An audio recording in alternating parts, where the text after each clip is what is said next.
ఏర్పాటు చేసినటువంటి సండే ఈ పెంటెకోస్టల్ సండే. అయితే పెంతెకోస్తు అనేటువంటి పదం మనం వింటూ ఉన్నాం, విని ఉన్నాం, బైబిల్ గ్రంథంలో చదివి ఉన్నాం. అయితే పరిశుద్ధుడైనటువంటి పేతురు గారు అపోస్తుల కార్యములు 2వ అధ్యాయము 38వ వాక్యంలో ఒక శ్రేష్టమైనటువంటి వాక్య భాగాన్ని అక్కడ రాస్తాడు. అపోస్తుల కార్యములు 2వ అధ్యాయము 38వ వాక్యాన్ని చదువుదాం. పేతురు, మీరు మారు మనసు పొంది పాప క్షమాపణ నిమిత్తము ప్రతి వాడు యేసు క్రీస్తు నామమున బాప్తిస్మం పొందుడి, అప్పుడు మీరు పరిశుద్ధాత్మ వరము పొందుదురు. హల్లెలూయా. ఈ రాత్రికాల సమయంలో మనకి అంశం ఏమిటంటే పరిశుద్ధాత్మ వరము పొందుకునుట. పరిశుద్ధాత్మ వరము పొందుకునుట అనేటువంటి వాక్య భాగాన్ని కొద్ది నిమిషాలు మనం ధ్యానించుకుందాం. బైబిల్ గ్రంథంలో 66 పుస్తకాలు. మన బైబిల్ అందరికి కూడా కామనే. ఒక రోమన్ క్యాథలిక్ మిషన్ బైబిల్ మాత్రం కొంచెం డిఫరెంట్ గా ఎక్కువ అధ్యాయాలు రాయబడింది. మిగిలినటువంటి మనం అందరం కూడా చదివేటువంటి బైబిల్లో 66 పుస్తకాలు ఉన్నవి, ఆది కాండం నుండి ప్రకటన గ్రంథం వరకు. ఈ 66 పుస్తకాల్లో పాత నిబంధనలో ఆది కాండం నుండి మలాకీ గ్రంథం వరకు 39 పుస్తకాలు ఉన్నవి.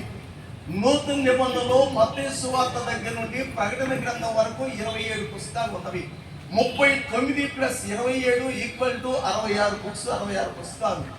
ఈ 66 పుస్తకాలలో కూడా 3 రకాల పరిచయను మనం చూస్తాం.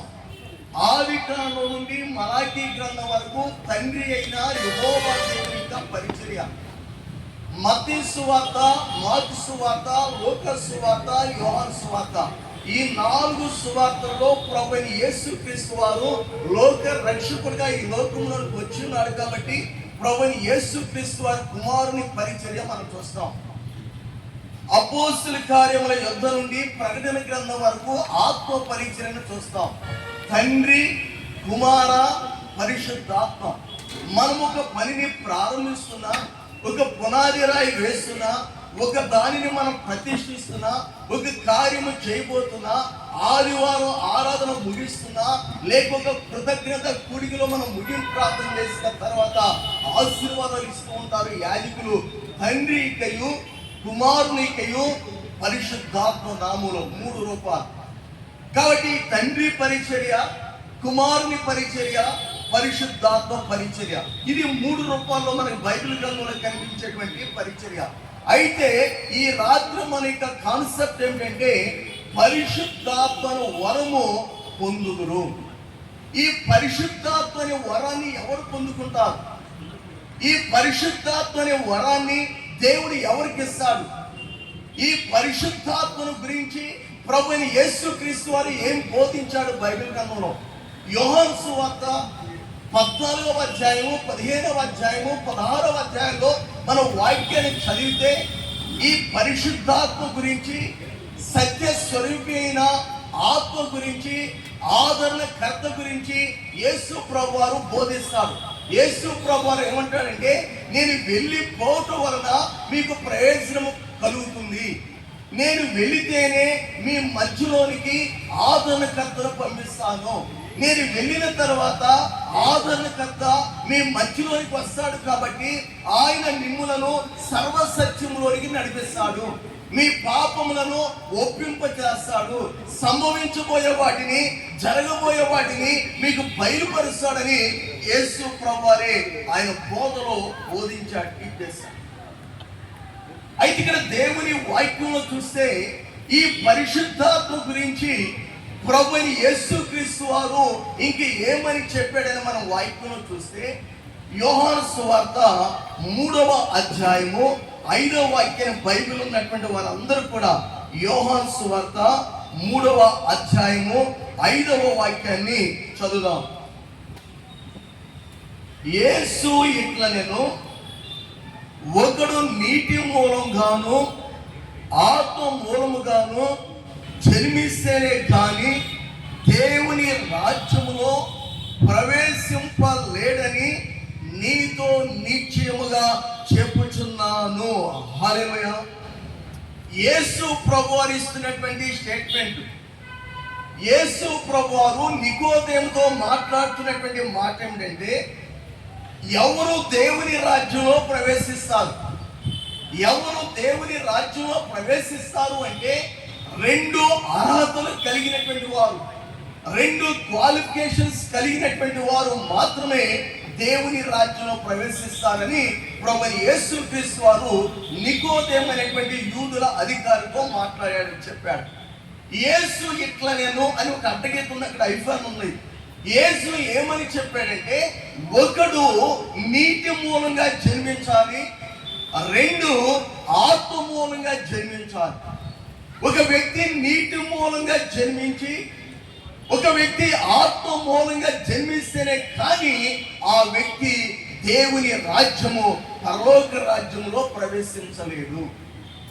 నీటి మూలంగా జన్మించుట, ఆత్మ మూలంగా జన్మించుట.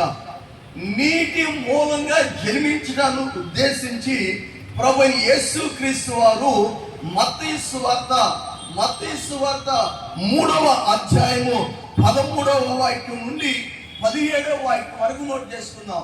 మత్తయి సువార్త 3వ అధ్యాయము 13వ వాక్యం నుండి 17వ వాక్యం వరకు నోట్ చేసుకున్నాం, చదవద్దు కానీ. యేసు ప్రభువారు గలిలయ దేశంలో ఉన్నాడు. గలిలయ దేశం. బాప్తిజం ఇచ్చు యోహాను యోర్దాను నదిలో బాప్తిజాలు ఇస్తున్నాడు.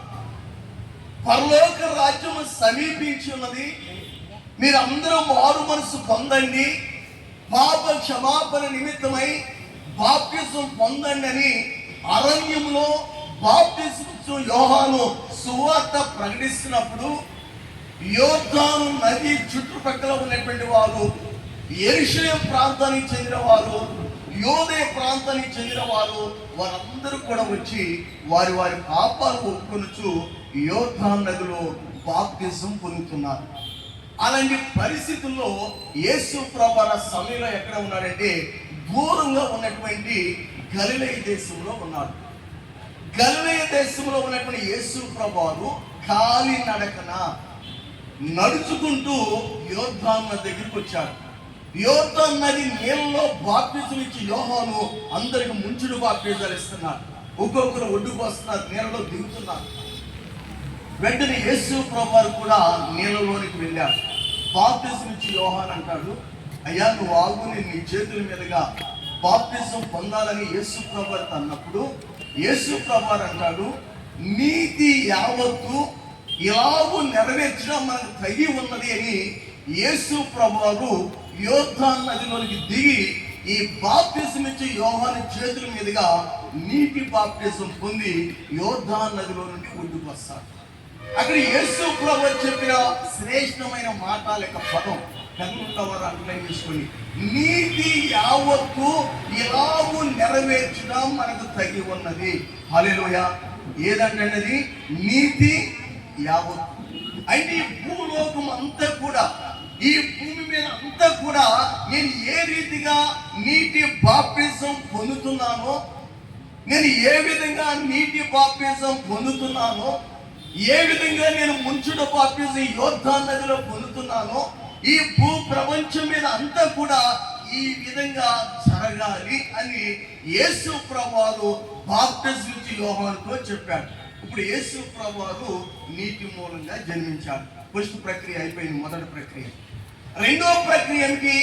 దేవుని రాజ్యంలో మనం ప్రవేశించాలంటే ఒక వ్యక్తి నీటి మూలంగా జన్మించాలి. యూదుల అధికారితో చెప్తున్నాను నికోదేముతో, రెండవదిగా ఆత్మ మూలంగా జన్మించాలి. ఇప్పుడు నీటిలో నుండి యేసు ప్రభువు ఒడ్డుకు వస్తున్నారు. ఒడ్డుకి ఎక్కి వస్తున్నప్పుడు గట్టు మీదకి ఆకాశము నుండి పావురం వచ్చింది. ఆ పావురం యేసు ప్రభువు కుడి భుజాన రాలింది. ఆకాశం నుండి స్వరం వినిపిస్తుంది, ఈయన నా ప్రియకుమారుడు, ఈయన యందు నేను ఆనందిస్తున్నాను. హల్లెలూయా. పావురం అనగా పరిశుద్ధాత్మను సాదృశ్యం. ఈయన నా ప్రియకుమారుడు, ఈయన యందు నేను ఆనందిస్తున్నాను. యేసు ప్రభువు మొట్టమొదటి ప్రక్రియలో నీటి మూలంగా జన్మించాడు, మనిషి కుమారుడుగా, లోక రక్షకుడుగా. రెండవదిగా ఆత్మ మూలంగా బాప్తిజం పొందిన వెంటనే ఆకాశం నుండి పావురం, పరిశుద్ధాత్మను పోలినటువంటి పావురం వచ్చి ఆయన కుడి భుజాన వాలింది. ఇప్పుడు ఆయన పరిశుద్ధాత్మతో నింపబడ్డాడు, పరిశుద్ధాత్మ చేత నడిపించబడుతున్నాడు. అక్కడ నుండి యేసు ప్రభువు పరిచర్య మనం చూస్తే అపవాది చేత శోధించబడటం, 3 సార్లు శోధన రావటం, ఆ శోధనలు ఎదుర్కోవటం, దేవదూతలు వచ్చి పరిచర్య చేయటం, తర్వాత యేసు ప్రభువు కూడా పరలోక రాజ్యం సమీపిస్తుందని 4వ అధ్యాయం నుండి సువార్త ప్రకటించడం ప్రారంభించారు. ఇక్కడ యేసు ప్రభువు ఆత్మ మూలంగా గురించి, నీటి మూలంగా గురించి 2 రకాల ప్రక్రియ, యోర్దాను నదిలో జరిగినటువంటి ప్రక్రియను మత్తయి సువార్త 3వ అధ్యాయంలో మనం చూస్తాం. యేసు ప్రభువు ఈ పరిశుద్ధాత్మ గురించి, పరిశుద్ధాత్మ వరముల గురించి యేసు ప్రభువు మనకి ఏమి బోధించాడు, ఏమి చెప్పాడు అని దేవుని వాక్యంలో మనం చూస్తే, ప్రభువైన యేసుక్రీస్తు వారు యోహాను సువార్తలో శ్రేష్టమైనటువంటి మాటల్ని తెలియపరుస్తాడు. చదువుదాం వాక్యాన్ని. యోహాను సువార్తలో, యోహాను సువార్త 16వ అధ్యాయము 7-8 వాక్యాలు చదువుదాం. అయితే నేను మీతో సత్యము చెప్పుచున్నాను, నేను వెళ్ళిపోవటం వలన మీకు ప్రయోజనకరము. నేను వెళ్ళని ఎడల ఆదరణకర్త మీ యొద్దకు రాడు. నేను వెళ్ళిన ఎడల ఆయనను మీ యొద్దకు పంపుదును. ఆయన వచ్చి పాపమును గూర్చియు, నీతిని గూర్చియు, తీర్పును గూర్చియు లోకమును ఒప్పుకొన చేయును. హల్లెలూయా. యేసు ప్రభువు చెప్తున్నటువంటి మాట ఏమంటున్నానండి? నేను మీతో, చెప్పండి కదా, నేను మీతో సత్యము చెప్పుచున్నాను, సత్యాన్ని చెప్తున్నాను.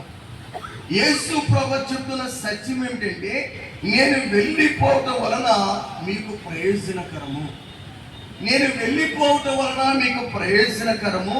నేను వెళ్ళని ఎడల ఆదరణకర్త మీ యొద్దకు రాడు.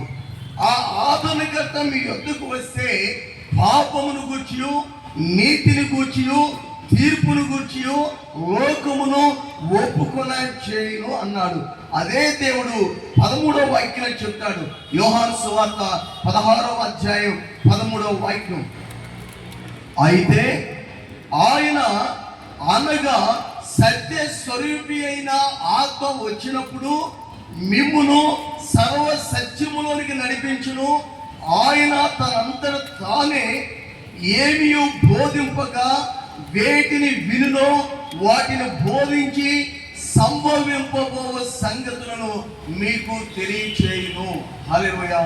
ఈ సత్యస్వరూపి అయిన ఆత్మ, ఆదరణకర్త అయిన ఆత్మ మీ మధ్యలోనికి వచ్చినప్పుడు తానే ఏమీ మీకు బోధింపగా మీరు వేటినైతే వింటారో వాటిని మీకు బోధించి సంభవింపబో సంగతులను నేను మీకు తెలియచేస్తాను.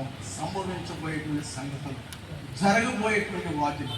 జరగబోయేటువంటి వాటిని ఆయన మీకు తెలియజేస్తాడు అని యేసు ప్రభువారు ఇక్కడ చెప్పారు. ఆ తర్వాత యేసు ప్రభువారు సమాధిని గెలిచి జయించిన తర్వాత అపోస్తల కార్యములు 1వ అధ్యాయము 4వ వాక్యంలో, నా వలన వినిన తండ్రి యొక్క వాగ్దానము కొరకు మీరు కనిపెట్టుకుని ఉండండి అని చెప్పారు.